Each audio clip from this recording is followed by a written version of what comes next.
হায়াদাসু হচ্ছে একটা Indonesian company যারা জাপানিজ টেকনোলজি ইউজ করে hand grip, tank pad and other accessories বানায়। ওদের কি ফিচার্সের ভিতরে একটা হচ্ছে ওদের মেটেরিয়াল হচ্ছে সফট কম্পাউন্ড টেকনোলজির প্রাইমারি মেটেরিয়াল হচ্ছে একটা soft rubber and gel mixture which is designed for maximum comfort on long rides. Secondly ওরা হচ্ছে অ্যান্টি স্লিপ সারফেস ইউজ করে ওদের অ্যান্টি স্লিপ সারফেসের জন্য গ্রিপটা কখনো হাত থেকে স্লিপ করবে না। হার্ডলি হচ্ছে তারা ভাইব্রেশন রিডাকশন এনশিওর করে।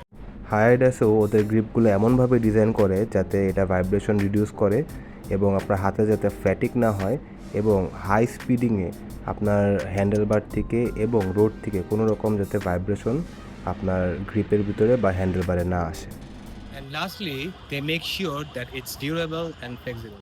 এই গ্রিপটিতে হায়াইডাসু টিপিআর থার্মোপ্লাস্টিক এলাস্টোমার মেটেরিয়াল ইউজ করছে, যার কারণে এটা অনেক লংজিবিলিটি সার্ভ করে এবং সহজে এটার কিছু হয় না এবং অ্যাট দ্য সেম টাইম আপনার গ্রিপটা অনেক ফ্লেক্সিবল থাকে।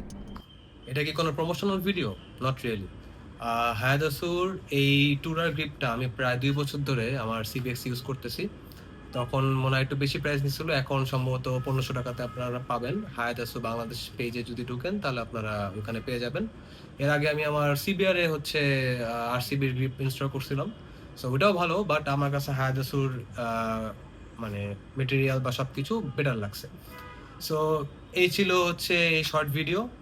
সো যদি এরকম টাইপের কন্টেন্ট দেখতে চান, you can follow my page and also my YouTube channel. দেখা হচ্ছে in the next one. Jerry out, piece.